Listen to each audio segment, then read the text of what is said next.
Hey guys, coming back at you with another paint tutorial, this time 8th Army to face off against my DAC army I painted quite a while ago, and I'm pretty excited about it.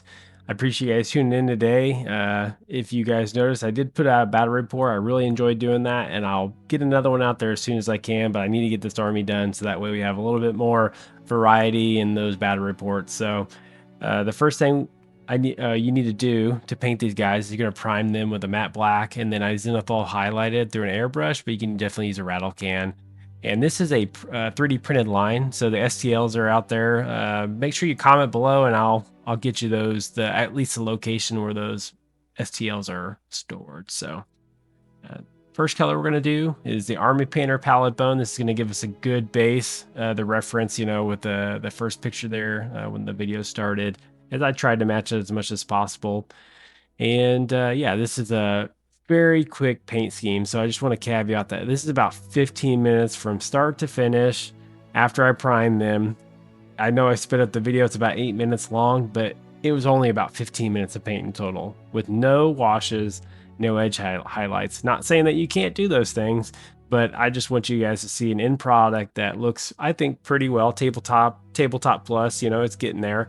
And maybe if you took a little bit, about 15 more minutes of your time to edge highlight, to do a little bit more skin tone textures, that type of thing, I think you're going to have an amazing looking army in a very short amount of time. So that's the goal with this video, is I just want to show you from start to finish, no gimmicks or anything like that, and a very solid paint scheme, in my opinion.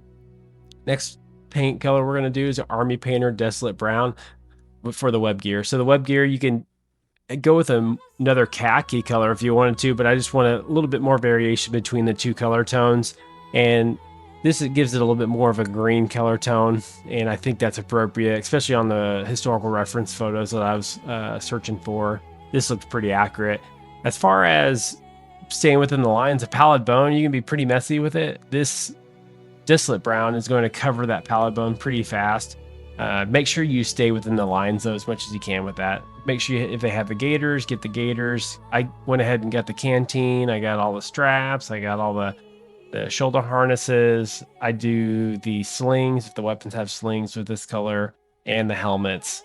Even if they're not netted helmets, I'll do the non-netted helmets, and then the obviously the netted helmet here is what you see, and then this line also has another one where the fabric is over the top of it, and I just go ahead and just use a palette bone on that one. That way there's a little bit of variation between from helmet to helmet. All right, next one is we're going to do the Army Painter Peachy Flesh. This is a one color skin tone, which is pretty sick. I do have quite a few different like skin tone recipes, and this one is the fastest. And also, if you do the zenithal highlight or slap chop, you can definitely slap chop these guys for your base, and then you could do these techniques that I'm showing you. A lot of ways you can skin this cat, but the zenithal highlight is just so much faster than slap chopping. Especially, I have around 100, I'd say 120 miniatures for this army that I need to paint. From crew members of the vehicles to the actual like riflemen and stuff. So a lot of miniatures. I just would like to get them done at a fairly decent standard, and that way I can start working on the battle reports again for you guys.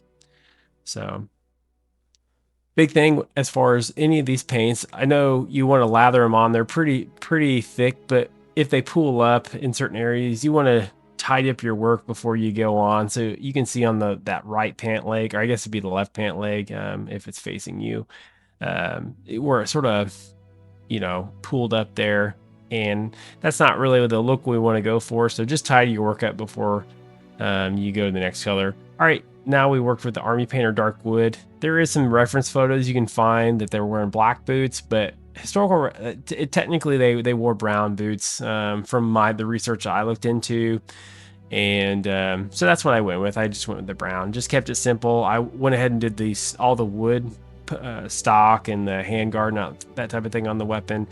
With the dark wood, I obviously omitted it here, so I go back and I hit it with a dark wood. You'll see that, but grim black will be the base for your metallics. So hit any metal bit that you want to go later on with a black color, dark color, whatever is your choice, just because you want to have that dark base to to really get that metallic to go through, especially when you're doing like aluminums or steels and stuff. So yeah, very quick, down and dirty. And as you can see, I go back right here and I hit the handguard on that Thompson machine gun.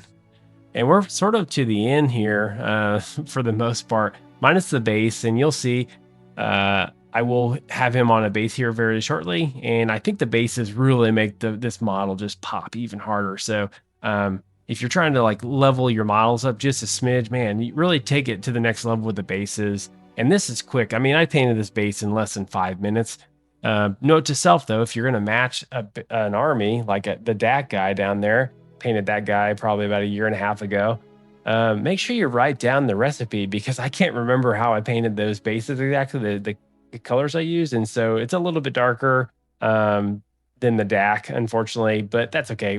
I'll figure that out as I paint this army up. But as far as throwing this whole thing together, we're going to do the Pro Acryl Khaki with a dry brush. Make sure you're very light-handed on the dry brushing. This is just to really pull in and sort of make all the colors sync together, because we're not using any washes. This is very quick.